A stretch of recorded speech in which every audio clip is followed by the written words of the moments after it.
of Los Angeles that are medically underserved.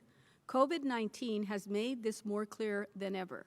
Southeast Los Angeles is one such region with over 11,000 cases to date. In fact, the city of Bell is in an area with the highest medical needs and the lowest primary care access rate in the county. That is why we're focusing our COVID-19 testing efforts there, with the testing site in the city of Bell and another in Southgate. It's also why I introduced a motion which the Board of Supervisors passed unanimously yesterday for the Department of Health Services to lease medical space to address health disparities in Southeast Los Angeles. At this new clinic, there will be a team of primary care providers, nurses, case managers, case navigators, and other caring professionals to provide care during COVID-19 and after the pandemic. Equitable healthcare access means getting treatment and care in one's community. I look forward to opening this exciting clinic with the hardworking staff of the Department of Health Services. Today, Dr. Ferrer will share information about one of the hardest hit groups in our community, younger adults. Younger adults still make up the majority of new positive cases, with 76% of new cases today occurring in people under 50 years old. Out of these cases, 54% of new cases were among people under the age of 30. This is one of the reasons why you will see more information on LA County's Twitter, Facebook, and Instagram, and billboards across LA County as a reminder to young adults that COVID-19 does not care about your age. All you have to do is watch the real stories from younger COVID-19 survivors on our website, covid19.lacounty.gov/risk, to understand that the risk is real. We also invite you and your friends to share your stories to help other younger adults by using the hashtag #TheRiskIsReal. Young people are also especially affected by the negative economic impacts of COVID-19. That's why I want to briefly share about the county's Youth at Work program, which has provided essential paid work experience for LA County's at-risk youth, with a specific focus on youth who are on public assistance, are low income, or in the foster care or probation system. Youth participate in paid work-based learning at $15 per hour for 120 hours at a private, public, or nonprofit work site. Last year's program, which included the COVID-19 pandemic, approximately 20,000 youth participated in Youth at Work through the county and our other partners. During COVID-19, we're prioritizing placement where Youth at Work participants can give back directly to vulnerable communities by participating in humanitarian efforts. We're also implementing virtual work experiences for young people. LA County youth ages 14 through 24 who are eligible to receive a school work permit may apply by going to workforce.lacounty.gov/youthatwork. Youth at Work is also a unique opportunity for employers to onboard subsidized, hardworking employees while shaping the future of our regional workforce. Employers can learn more at workforce.lacounty.gov/youthatwork. And lastly, I want to highlight another commitment by the county to protect public health in the face of the pandemic and continue to flatten the curve. We will mail all registered voters a vote-by-mail ballot for the November 3rd general election. The mailing of vote-by-mail ballots begins October 5th, exactly 2 months from today. But voters have already begun receiving mailings from the county to confirm their address and the language in which they wish to receive their vote-by-mail ballot. These mailers should be received by voters by the end of the week. Sending all voters a vote-by-mail ballot provides a safe and accessible option to vote in the safety of their home without having to risk exposure to COVID-19. There will also be an in-person vote centers available. We encourage residents to participate in the November 3rd election. You can register to vote at lavote.net.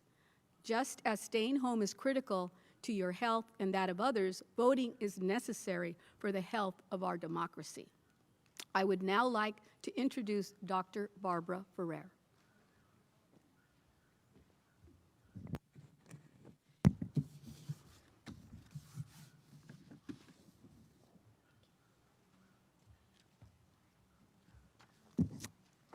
Thank you so much, Supervisor Solis and the entire Board of Supervisors.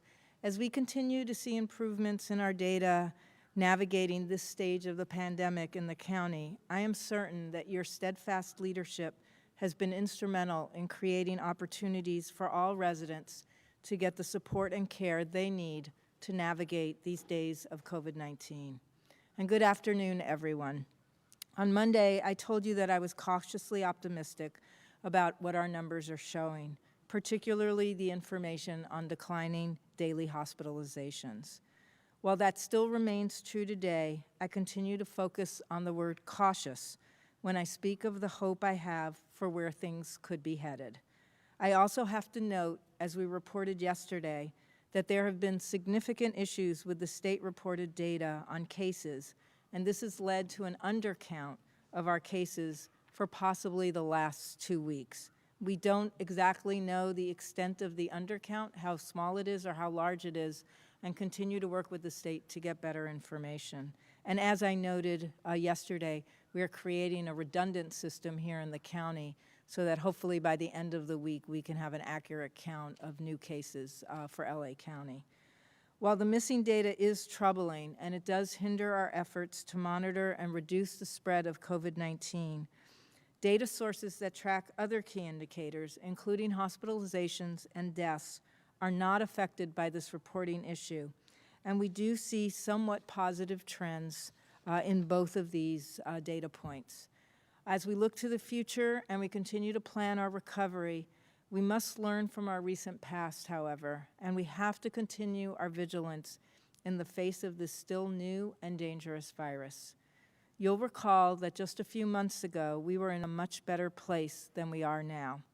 And unfortunately, many of us thought that meant we could return to life as it was before COVID-19. And we, as a community, returned to a place where COVID-19 was spreading at even higher rates than it had been in the early days of the pandemic. The main difference this time was that the people driving the infection rate were younger than they had initially been. So today I want to take a closer look at what we're seeing among our younger residents. These are people between the ages of 18 and 49. And while this may seem like a huge and disparate swath of the population, they're actually very similar in terms of some of their behaviors.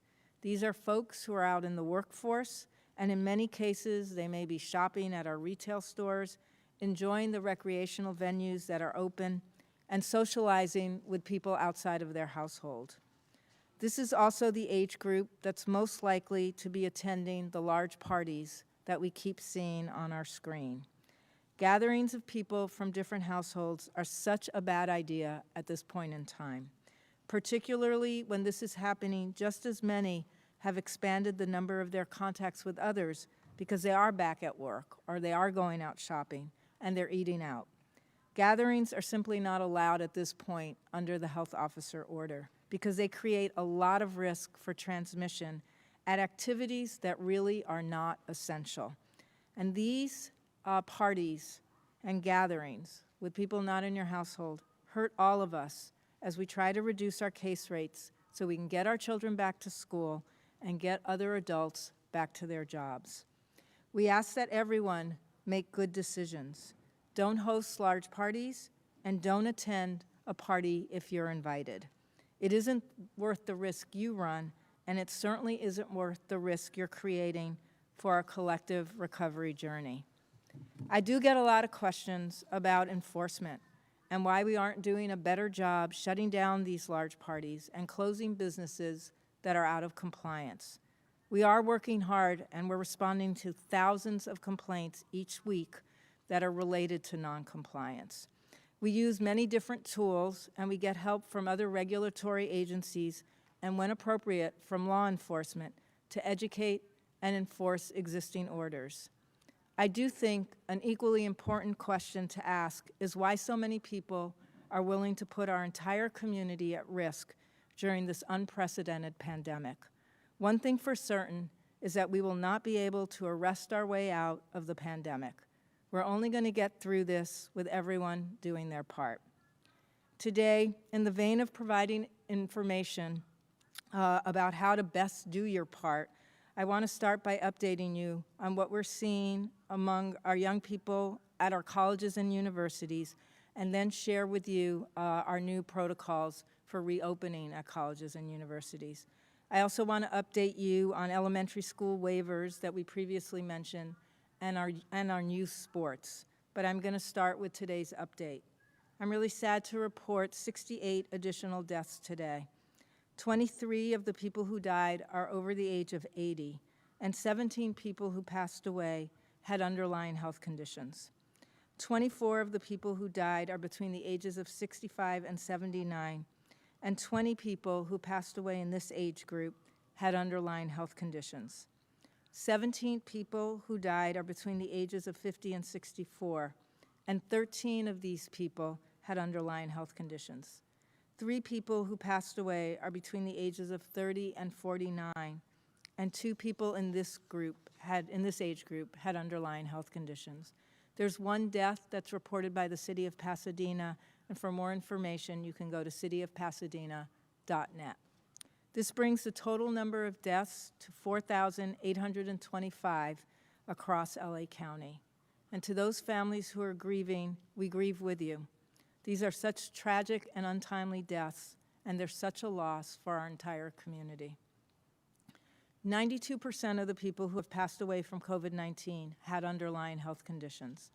For the 4,520 people who passed away where race and ethnicity has been identified, 49% are Latinx, Latinos, 24% are white, 15% are Asian, 11% are Black, slightly less than 1% are Native Hawaiian or Pacific Islander, and 1% identified with another race or ethnicity. We're reporting 2,347 new cases today, but again, a note of caution that this is likely to be an undercount. This does bring the total number of cases in LA County to 197,912. These cases include a total of 8,362 cases that are reported by our partners in the city of Long Beach, and a total of 2,023 cases reported by the city of Pasadena. Both cities have independent health departments. We're also reporting a total of 1,178 confirmed cases amongst people experiencing homelessness. And today, we have 1,768 confirmed cases of people who are currently hospitalized. 30% of the people are confirmed cases in the ICU, and 18% are on ventilators. We have investigated a total of 1,333 residential congregate settings and non-residential settings with at least 1 confirmed case of COVID-19. Of these, we have current investigations that are ongoing at 877 sites, and we've closed 456 investigations. As a reminder, investigations are closed when we've had 14 days with no new cases at those sites. Residential settings include nursing homes, assisted living facilities, shelters, treatment centers, supportive living, and correctional facilities. Non-residential settings include workplaces, food and retail, and educational settings. The total confirmed cases in institutional settings is now 27,988. Of these, 14,947 are confirmed cases among residents, and 13,041 are confirmed cases among staff. I am sad to report that 2,270 residents in institutional settings have died from COVID-19. 2,058 of the people who passed away resided at skilled nursing facilities. And of the 67 newly reported deaths today, excluding Long Beach and Pasadena, 15 were associated with residents who were living at skilled nursing facilities. It does break my heart to report this every week, and I send my deepest condolences to the families who are grieving the loss of their beloved parent, grandparent, uncle, aunt, cousins, and many other loved ones. We're also reporting 3,435 confirmed cases at some point in our jail facilities. 3,065 are among people who are incarcerated, and 370 are among staff. The Sheriff's Office is reporting for their facilities today 35 inmates who are positive, 58 people who are in incarceration that are in isolation, and 1,176 people who are incarcerated that are quarantined. There's 196 cases in the state prison, 137 are among people who are incarcerated, and 59 are among staff.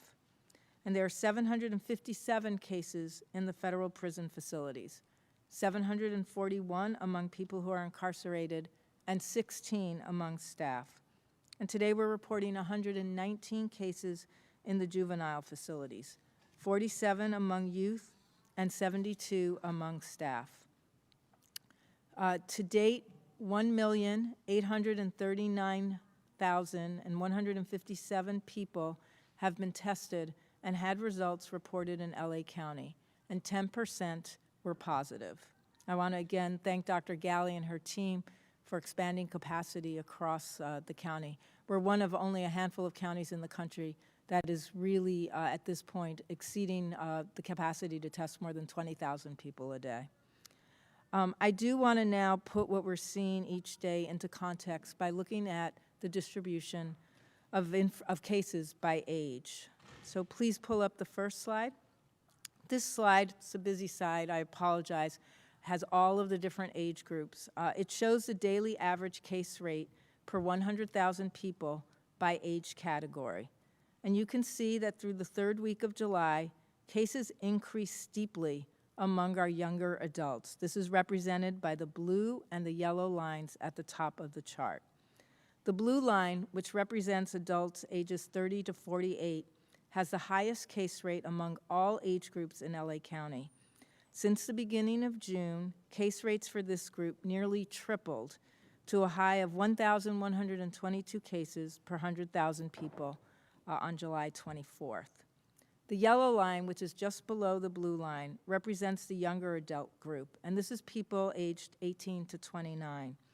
And case rates for this group quadrupled from June 9th through the end of July, as these case rates skyrocketed from around 200 cases at the beginning of June to a peak of 882 cases per 100,000 people on July 23rd. This explosive growth in cases shows that these two age groups continue to drive new infections here in the county, and they're making up the bulk of our new cases. Our most recent data shows that people of the ages 18 to 49 comprise 60% of new cases, with 30 to 49-year-olds driving most of that. The next slide, please. Patients aged 18 to 29, as seen with the yellow line, sort of in the middle part of this graph, now account for more than twice the proportion of all hospitalizations than they did in April. They now match the rate, as you can see with the brown line, of people who are aged 80 and older. And people ages 30 to 49, that's the green line on this chart, account for 1 out of every 4 hospitalizations in the county. By comparison, hospitalizations for those 80 or over have fallen by half since the peak in April. Again, that's our brown line. The next slide.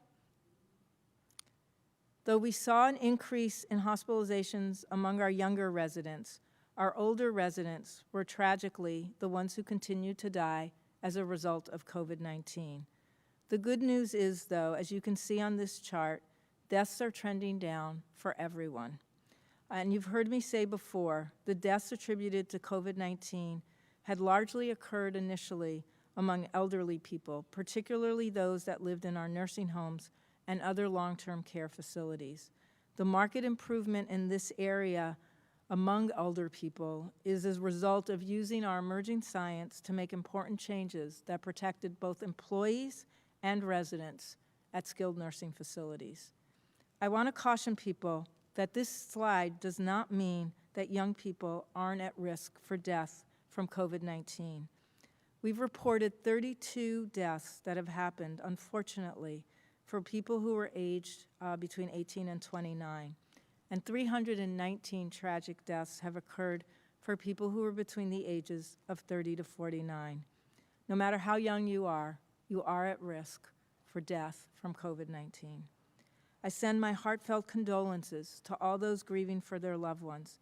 It's heartbreaking to lose people at the very prime of their life. And it's also important to remember that although you as an individual, particularly a younger adult, may not suffer these devastating consequences from COVID-19, you could infect someone you love, and that could be a relative or a friend, and you could infect someone in your community who could get very sick and unfortunately pass away. I do want to shift for a minute and talk about colleges and universities because they are such important institutions here in LA County. And I know that so many students and teachers and staff are eager to return to their campuses, but it simply won't be possible to return to collegiate life as we knew it before. Dorms, classrooms, and social life that's offered by our colleges and university create high-risk activities and become high-risk settings for the spread of COVID-19. We've already started seeing hotspots, and we have one outbreak at a local college. The largest outbreak is connected to the University of Southern California, where we've been investigating an outbreak of COVID-19 at 3 fraternities, with 45 confirmed cases associated already with this investigation. We also saw separately a group of graduate students at USC who socialized, studied, and some of them lived together who became infected. And at UCLA, we've seen a number of football players who returned to campus and tested positive. Given that this virus has reached every single part of the country and will be an unwelcome visitor hitching a ride with students as they return to our campuses, we need to be very vigilant in how we reopen. With this knowledge that we have now, we'll continue planning for the safety of students, staff, faculty, and their families. Although we're not certain here in LA County when colleges and universities can reopen for campus learning and for campus dorm life, because we're waiting for the state to issue their guidance and directives, we do anticipate that the state might distinguish, as was the case with K-12 schools, with permissible activities that can happen at institutions in counties with high rates of community transmission compared to activities that can happen on campuses in counties with low rates of transmission. To get ahead of the challenges that we're going to be facing whenever college students begin to return to campus, we have crafted, with a lot of support from many of the folks who work at these institutions, a comprehensive set of protocols that all institutes of higher education will have to comply with prior to reopening, whenever that reopening happens. The protocols, which are posted in draft form on our website, touch on all aspects of campus life, from on-campus housing to classrooms to the dining commons. But the common thread is that colleges and universities, like all other workplaces and places in our community, will have to step up their infection control practices, including the regular sanitizing of common spaces, consistent use of face coverings in all parts of the campus, and the reconfiguration of campus spaces, including dorms, to enable appropriate physical distancing. And like other workplaces, colleges and universities will have to screen their employees and their students for COVID-19 and notify the Department of Public Health when there are any clusters of cases, 3 or more cases, so that we can help stop the chain of transmission. Because college and universities campuses exist in the middle of larger communities, significant attention needs to be paid to steps that institutions take to protect community residents from exposure that originates on a campus. This includes good communications, support for community mitigation strategies, and minimizing the risky actions that people that are part of the college community may engage in. We have an extraordinary relationship with colleges and universities, and we do look forward to planning for the day when college campuses can reopen and bring students and faculty back. But we will need to wait until the state releases their protocols before we'll know what that timeline will look like here in LA County. I want to briefly touch upon for just a second an announcement we made yesterday about school waivers. We're going to adhere to the new guidance from the California Department of Public Health, which recommends that counties with case rates at or above 200 cases per 100,000 residents do not extend waivers for the reopening of classroom instruction for students in grades TK through 6. Our county rate here for cases is currently 330 cases per 100,000 people. And based on this data, we are not going to consider waiver applications at this point. We are asking that everyone help us drive this case number down so that we can reopen schools across the county as soon as possible. We do know that for so many families, this is a very disappointing announcement, but it is based on existing science and data that guides all of our decision making. We do need to ensure the health and safety of our children, school teachers, and school staff, and all of their families. The decision will be reconsidered once our case rate falls to the levels recommended by the state. And finally, I have another quick update for everyone on youth sports. As you all know, the state announced the reopening of youth sports earlier this week and released their guidance for the safe operation of youth sports leagues. And it does clarify the following provisions. Youth sports and physical education in LA County are permitted only outdoors. Physical distancing of at least 6 feet must be maintained at all times with a stable cohort. That means the same group. Masks are not required when young people are outside engaging in activities that require a lot of physical exertion. At all other times, masks are required. For sports that require closer contact than the 6 feet, only conditioning and skill building is permitted at this time. Tournaments, events, and competitions are not allowed. And adult amateur team sports are also not permitted at this time. We all know by now that COVID-19 affects all of us and can hurt us, make us sick, regardless of our age. It also causes a ripple effect that ends up infecting many of the people we love. A young person that goes to a party can then go back home or to work and infect parents, older relatives, or people with underlying health conditions, causing them great harm. Too many cases here in our county, and we aren't able to reopen our schools and get people back to work. So I really like to encourage everyone, especially younger adults, to think about this when you're deciding whether to see a group of friends at a party or whether you can stay home and visit with your friends virtually. We can and will one day get to the point where hanging out with a group of friends is completely possible, but we're not there yet. And we need everyone's cooperation if we're going to get to that place. We need to be together in creating this new normal that allows us to get to the other side. And now I'll turn this over to my colleague, Dr. Christina Galley, who will provide updates from the Department of Health Services. Thank you.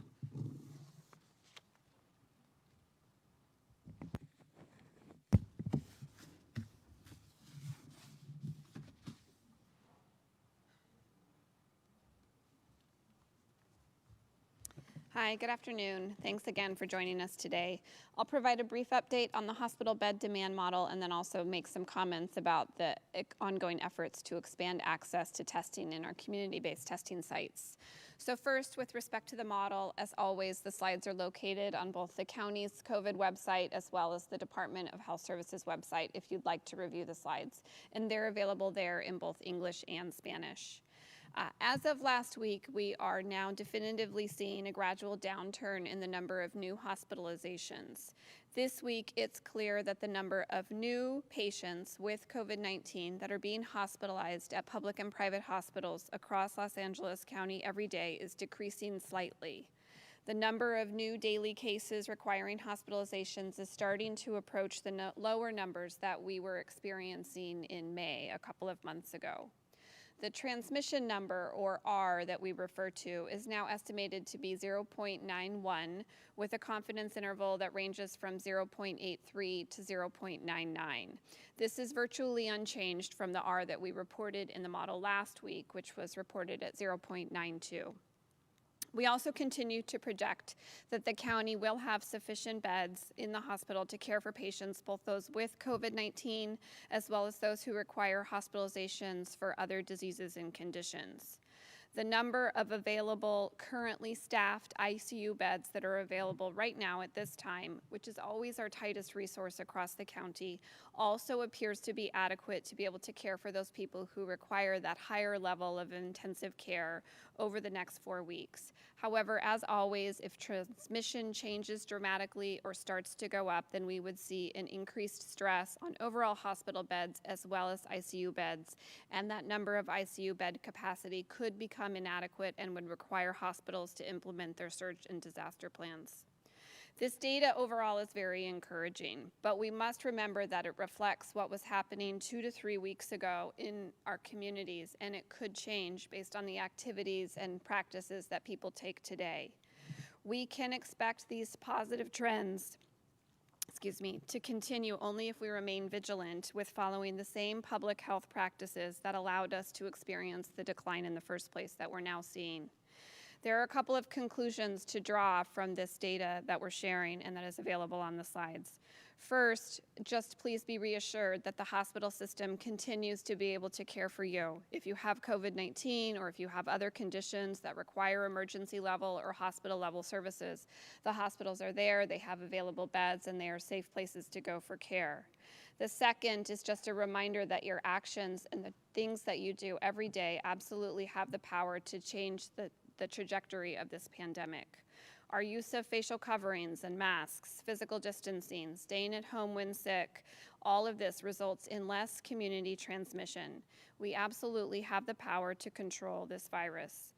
It would be a mistake to conclude, though, that now that hospitalizations have begun to decline, that it would be okay to lighten up and let up on these practices. We've seen this trend before, and when we do so, then those hospitalizations and those case rates, and sadly the deaths, start to climb. We cannot let us have the reassurance that moves us to the point of complacency.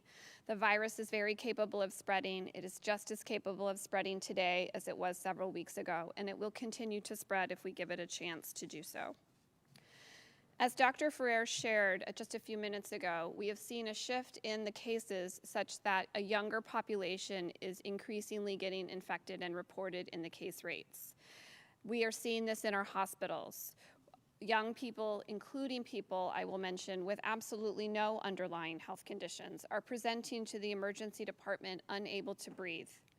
It is certainly not true that all young adults require hospitalization. They don't. All young adults don't require mechanical ventilation, and the vast majority certainly will recover. However, no one is invincible. And the common understanding that I think was apparent and broadly believed at the beginning of the pandemic, that this was a disease or a condition that affected only the elderly or only individuals with underlying medical conditions, is simply not true. While medically fragile individuals do seem to bear a certain vulnerability to the virus and are subject to the virus has also proven that it's very capable of spreading among any population, and that it can absolutely affect young, healthy individuals, including those who have no medical conditions of any kind. The more widespread the virus is, the more it's transmitting in our community, the more daily exposures a person potentially has, the higher the risk that any of us have of getting infected and potentially experiencing a serious outcome. It is up to all of us to work to prevent this and to safeguard all of our collective health. Shifting now briefly to testing, and then we'll open it up for questions. As a result of the department's efforts and the county's efforts to increase testing access over the past several weeks with, as I've mentioned before, a focus on particularly vulnerable populations, including low-income communities and communities of color, as of this week, the county-supported testing sites will have the capacity to test now up to 55,000 individuals per week. This is a significant increase from the previous number a couple of weeks ago of 40,000 county-supported testing slots per week. This is also not including the amount of testing capacity that's available in the state-sponsored sites, as well as in various city-operated or city-sponsored sites. A few quick, just notable updates on additional testing capacity and expansion. The testing site at Downey on the south campus of the Rancho Medical Campus opened yesterday. That site will be open 7 days a week and will allow for 4,200 slots per week of testing capacity in a very at-risk and needy area in the county. The testing site that's located on the Charles Drew campus in South LA in Willowbrook has relocated just across the street to the Martin Luther King Jr. Medical Campus on the same general area. The move happened because we needed to make space for the construction of the MLK Child and Family Wellbeing Center, which is in and of itself a novel and exciting and innovative project that will help expand services to children and families within South Los Angeles. That testing site is still available. It still has the same capacity. It has only just moved right next door. Additionally, 4 new county-supported testing sites operated by OptumServe will begin to offer appointment availability later this month. Those include sites in Compton, Florence Firestone, Azusa, and MacArthur Park. There will be specific launch dates in the future that will be posted in the county. 2 additional sites also operated by OptumServe will be adding new capacity starting on Monday, August 10th. Those are the sites located at Cal State LA, as well as Hawthorne Memorial Center in Hawthorne. I encourage everyone to keep wearing your mask, stay at home when you can, and please physically distance whenever you can and when you're not around members of your own household. I know that the days are feeling very long and that this is a trying time, but your efforts are absolutely making progress in our continued fight against COVID-19. With that, we'll turn it over for questions. Thank you. Ladies and gentlemen, if you wish to ask a question, please press 1, then 0 on your telephone keypad. You may withdraw your question at any time by repeating the 1-0 command. If you are using a speakerphone, we ask that you please pick up the handset before pressing the numbers. Once again, if you have a question, you may press 1, then 0 at this time. And let's see.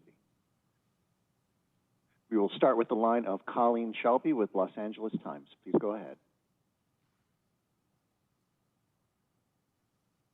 If you can discuss a little bit related to the state's announcement that there's been, a little bit of a technical issue with test results data, what type of consequences that has for the public health department's plans to kind of address the spread of the virus in dealing with contact tracing. I'm also wondering if you can briefly explain how the county is retrieving information pertaining to hospitalizations, since the county has said previously that the tech issues are not related to the hospitalization data. Yeah, thanks so much for the question. Yes, we're of course very concerned about what the implications are of having problems with the data feed from the electronic lab reporting system in terms of contact tracing. We've emphasized over and over, we can only contact trace when we actually have a positive lab result that's reported to us and that we have accurate information to find the person who was positive. When we're missing some labs, it's going to, at first, it's definitely delaying our ability to contact people.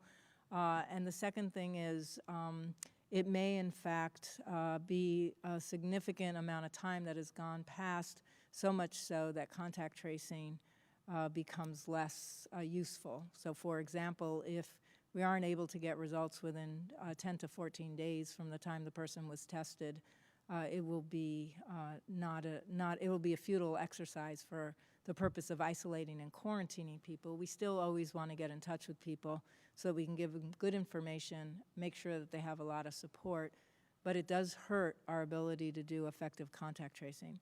I will say I know the state is working, around the clock, 24 hours a day, to try to get a resolution to this problem.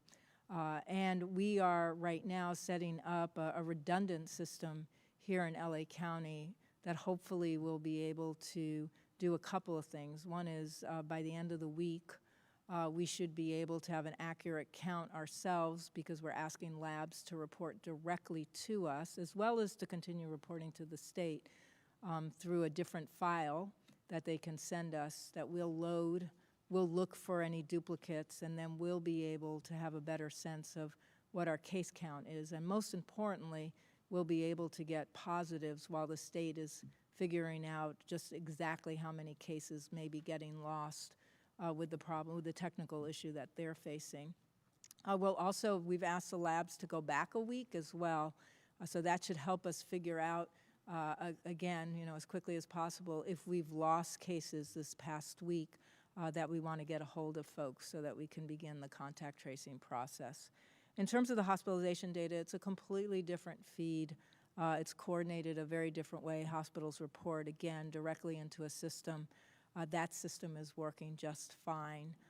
And a lot of information around hospitalizations is collected through that system. So again, I want to acknowledge this is sort of the system that is associated only with electronic lab reporting. It doesn't affect the other systems that the state is managing for the county and fulfilling obligations for reporting to the federal government as well. Thank you. We'll take the next question. Thank you. And as a reminder, please limit your questions to one and one follow-up. We'll now go to the line of Claudia Teixeira with KNX News Radio. Please go ahead. Hi. I was hoping you could provide more details about the outbreaks among the USC grad students and the UCLA football players, how many cases, and have there been any hospitalizations or deaths associated with the 3 university outbreaks? Also, I'm wondering if there is an update on the first responder party at Sassafras Saloon. And then piggybacking on Colleen's question about the backlog, I'm just wondering how all this affects the modeling, especially on the transmission rate. And when that backlog comes in, are you going to be able to adjust the numbers for the past 2 weeks, given that the figures affect the county's ability to come off the watch list? Thank you.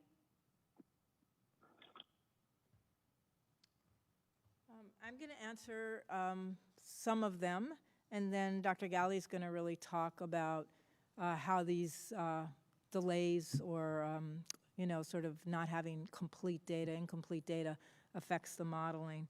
But let me just start with the last question about what's the impact of, not having the accurate data on our ability to actually understand the transmission rates, et cetera. For us as public health people, we're obviously going to do our very best to make sure that we do everything we can to identify the close contacts of people who are infected. I want to note that we have a line that we've set up where people can call us directly if they're positive. And I want to note that that's important because although we're not getting the data at the Department of Public Health, there's no interruption in the data getting to providers. The labs report that information to a provider and in some cases directly to a patient. That is not part of this data collection system that's interrupted and not working so well. So patients will get their information about their lab results and they can call us toll-free if they need our support, and it would be helpful so that we can in fact start that contact tracing problem. In terms of the football players at UCLA, we know that there's at least 8 players that are confirmed positive. They are testing all of their close contacts and continuing to do that investigation.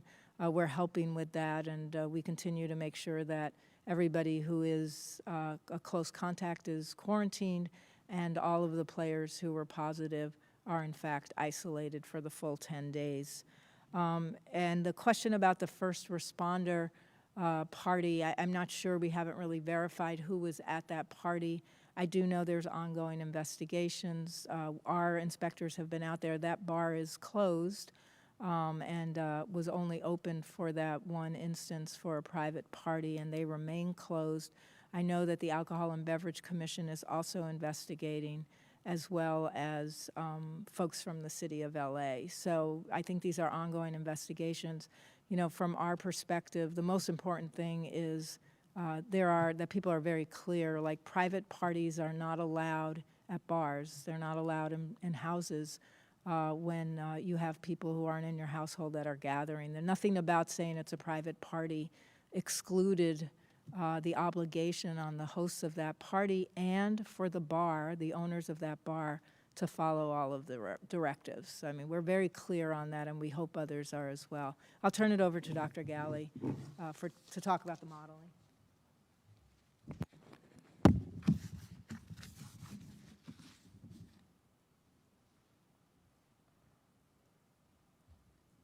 Hi, so with respect to your question on the model, for the hospital bed demand model, it does not rely on any input of case data in the county or from the state. So how the model is developed is that it relies on hospitalization data. We do believe that the hospitalization data that we are using in the model is correct, and it is not in any way affected by these other data issues. But the model was built that way because that hospital is, to start with, it's projecting hospital bed demand, so it's the logical input. But also, it's then not subject to some of the challenges of case rate data. Case rate data obviously never perfectly represents the total case rate because that depends on how many people are being tested. And so in the absence of knowing what the true case rate is, which would require perfect testing, there's a lot of challenges with using that as a model input into the data. So because we aren't dependent on that as an input and rely only on the hospital bed data for development of the projections on hospital bed demand, it's entirely unaffected by the challenges in the CalReady system. We'll take the next question. Thank you. Our next question will come from the line of Phil Schuman with Fox 11. Please go ahead. Hi, Dr. Ferrer. Going back to what you were just referring to about parties are clearly not allowed. What also seems clear is that there is no enforcement for those who willingly violate the rules, such as that huge mansion party on Monday night on Mulholland. Who specifically is responsible for enforcing your emergency orders, and why hasn't that been done? Yeah, thanks. It's a great question, and I know we've been trying to answer it for the last few days, and I sense the dissatisfaction with the answer. I want to start with the place where I think the most important obligation rests, and that's with the hosts of the party. We're a really large county, and private parties can happen everywhere and do happen in so many different locations. To rely on an enforcement strategy to shut down parties, especially large parties like this was, I think really makes it, it really takes away from what the focus really needs to be. This is a pandemic situation none of us have ever lived through. Hopefully don't have to live through it again. The only way we're getting out of this is if everyone cooperates. There is no single enforcement strategy that's going to get us to the place where we're going to be able to shut down activities that people continue to do in defiance of what I think at this point, forget about the order, what I think is logical and sensible. You're putting yourself and other people at grave risk when you're going to that party. We have a lot of community transmission. Dr. Galley has talked about it, I've talked about it, Dr. Davis has talked about it. To expect that the way we're going to get through this is we're going to have enough police or enough public health folks that are going to go out and be able to shut down activities that shouldn't be happening, I think is at this point, you know, a little bit foolhardy. The better way for us to approach this is going to be by convincing everyone, we really need you to do your part. We're not asking people to make sacrifices just for the sake of making sacrifices. The data is crystal clear. If you have a lot of transmission and people are getting together at parties where they're in close contact with people who aren't in their families, where they're not wearing their face coverings, where they're eating and drinking, it is almost impossible at this point in time for there not to be transmission of this virus. And whether a lot of it is happening with asymptomatic folks who are transmitting, or there are some folks who are mildly ill and attending and transmitting, the end result is the same. We end up with more community transmission in LA County, and as we all know, that is slowing down the recovery. I would say the most important goals for us as a county right now are to be able to get our children back to school and to get people who are not able to go back to work to be able to go back to work because we can reopen those businesses. And that puts the partying sort of off the table. It means, yes, sacrifice. We can't have parties right now because our enforcement strategies, although we are out there, our inspectors are serving notices, telling people they need to close them down. Law enforcement is helping us when they're able to. We respond to over 2,000 complaints every week about violators at businesses, and we try to get out to all of those to make sure people understand what they need to do, and then they're doing it. But the better strategy is for people to help us by taking responsibility. And we'll take the next question. Our next question will come from the line of Amy Taxon with the Associated Press. Please go ahead. Thank you so much. I want to go back to the data issue and ask, how much data do you believe is being undercounted? And are you concerned that the impact of the problem in Cal Ready on contact tracing is going to end up leading to increased transmission of the virus in the county in the coming weeks? And also, how does the incomplete data affect the county's ability to meet the state's metrics for school waivers and business sector reopening?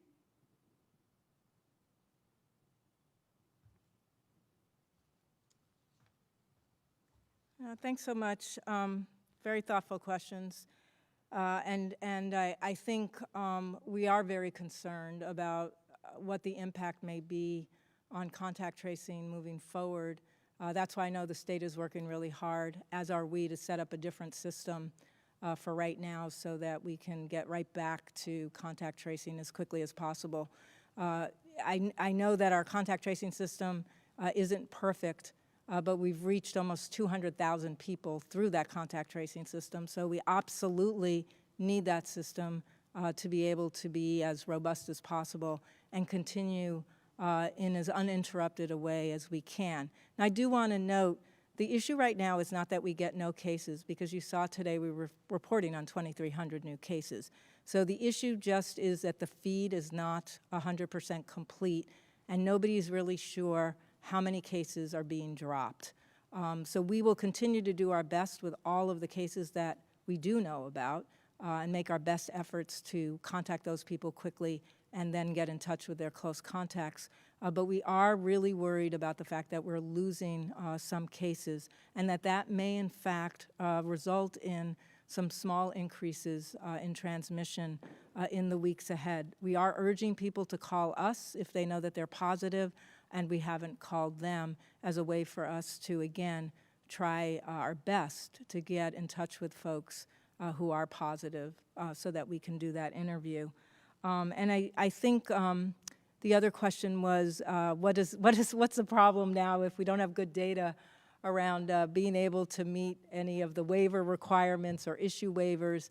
And the state is also aware of that, and they've kind of put a pause on updating the list, the data monitoring list that they use for counties until we fix the problem with the undercount.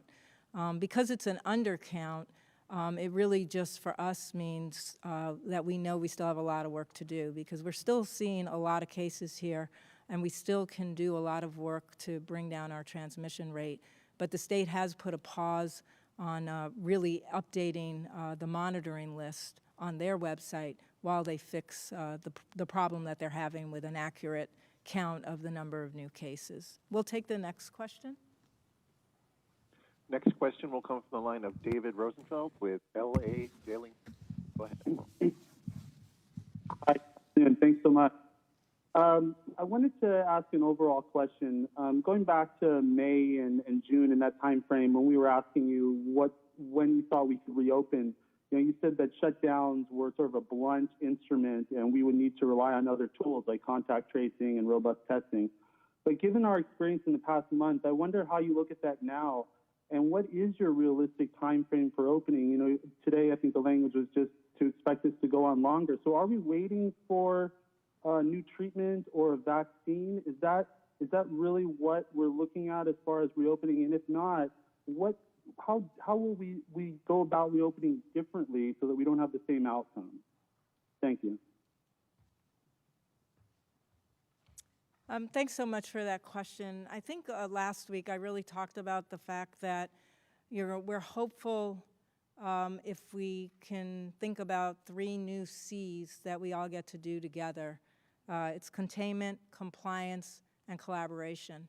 And that may be the way we thread the needle, because you're absolutely right. We are threading a needle. We are trying to both go on our recovery journey, which means reopening, and keep our case count as low as possible.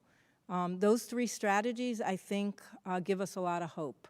Containment is the strategy we just were talking about when we're referring to making sure that we're able to contain the virus by noticing who's positive and asking those people and their close contacts to take themselves out of circulation.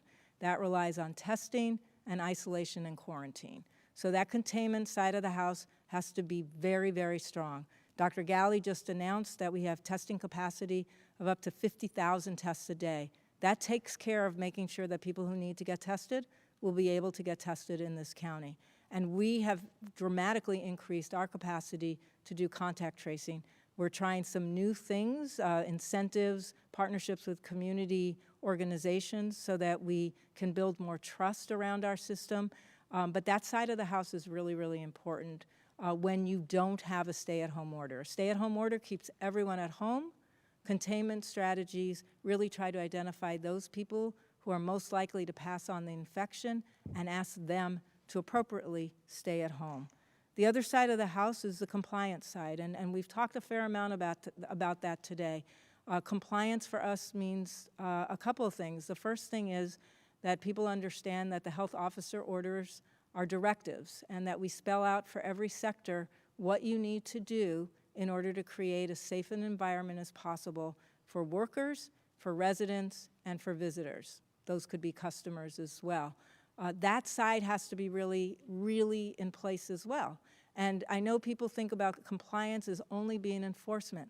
I think about compliance as being everyone's ability to do their part. That's what compliance means for me. You know what you need to do, and you're able to do it. And we support you as much as we can in doing the right thing. And the last is the collaboration. It takes a lot of collaboration for us to get to the other side. We need to speak with one voice. We need to be united around the goals, not just in terms of the elected officials working well with public health officials, but I mean our partnerships with our residents. Those need to be strong.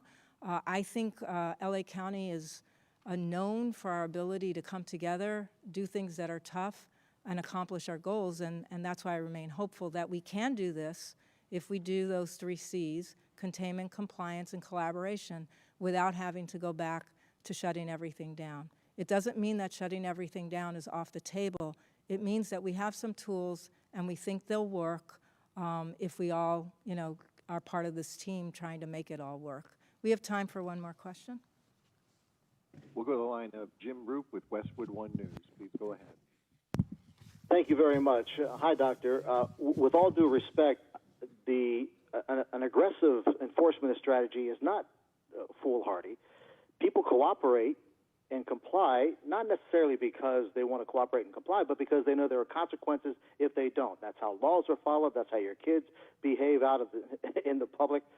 So if the police were to shut down that party, to dovetail off of Phil's question, that probably, first of all, the young lady who was killed would not have been shot later on in the morning, and that possible super spreader event would have been eliminated.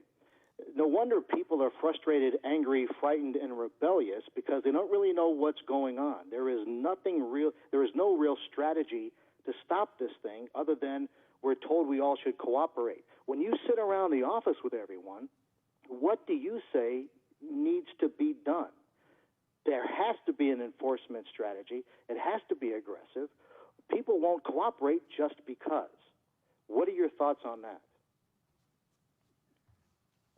Yeah, thanks a lot. And I'm absolutely in favor of an enforcement strategy, and we do have an enforcement strategy. We work both with our state partners, our local partners, to do the best we can on the enforcement side of the house. So what I think is foolhardy is to rely on enforcement as being the way we're going to make sure that everyone complies. And we probably just disagree on an assessment about what motivates people to do the right thing.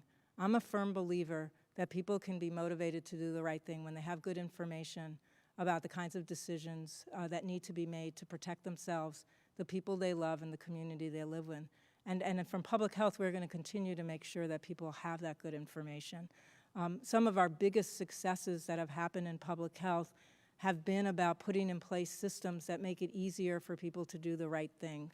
That includes, having people use their seatbelts, having people have access to safe water, having people have access to clean air. But we do have regulatory mechanisms, so I appreciate your question, because in all of these instances, we have regulatory mechanisms that make it much easier for there to be compliance. We have laws that govern how cars get built and what they have to have inside of them to protect ourselves, and we have laws about our plants and our businesses and how they have to comply to make sure that, in fact, we are reducing exposures, unnecessary exposures to dangers because of those laws. So I'm not against laws and I'm not against enforcement, but I think when you're in the middle of a pandemic, you have to also make sure that people feel like they can be part of this team because it's so important for us to all be together to save lives. And we, you know, as I've said, I mean, there's enforcement happening. We issue citations on a regular basis. You've seen us close businesses down. We're not against enforcement. I feel very strongly that this is a situation where we cannot just rely on enforcement, and we're going to need to make sure that compliance happens because we all decide this is the most important thing we need to do right now. And now we'll go to remarks in Spanish, and starting with Supervisor Solis.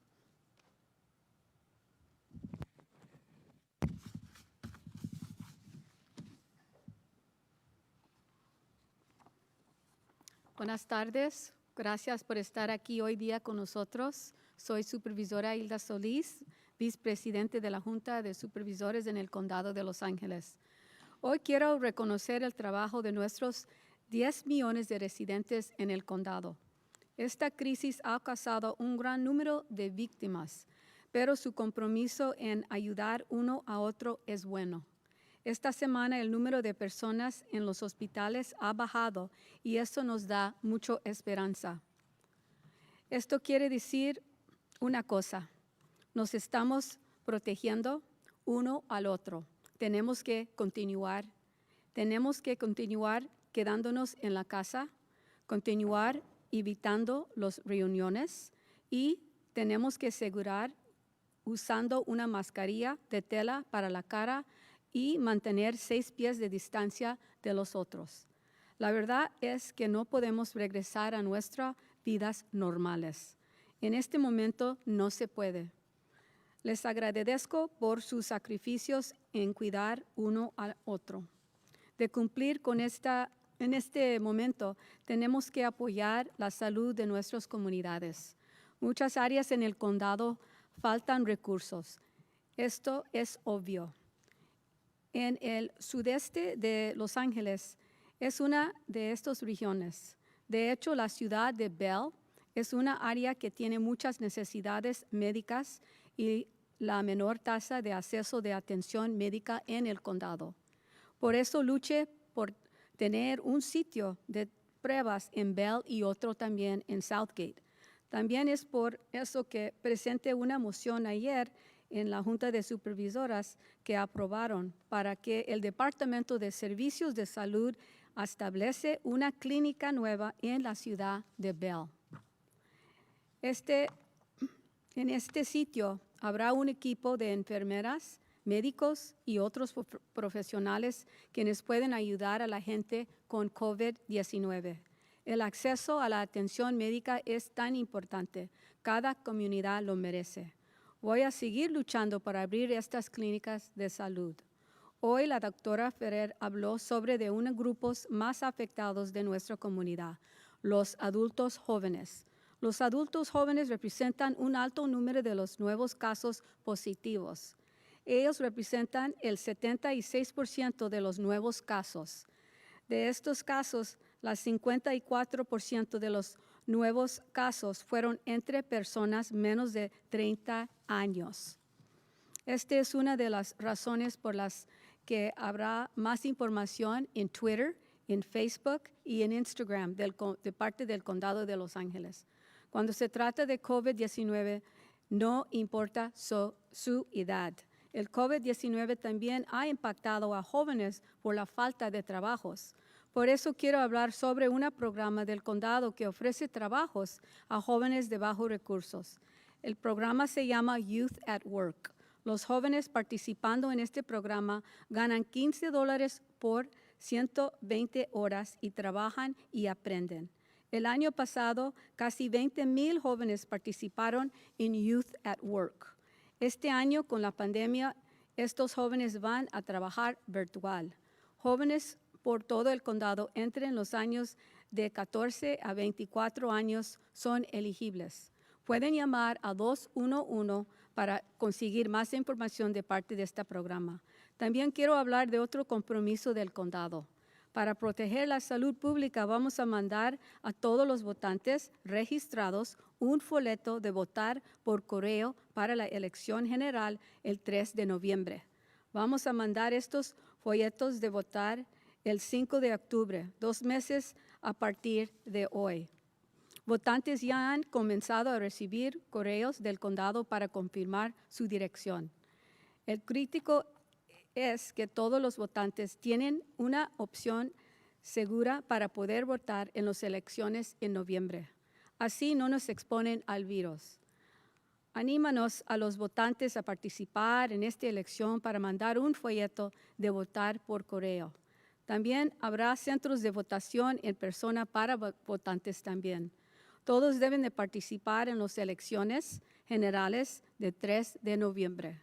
Votar es necesario para nuestra salud y nuestra democracia. Muchas gracias y quiero ahora presentar a Jacqueline Valenzuela.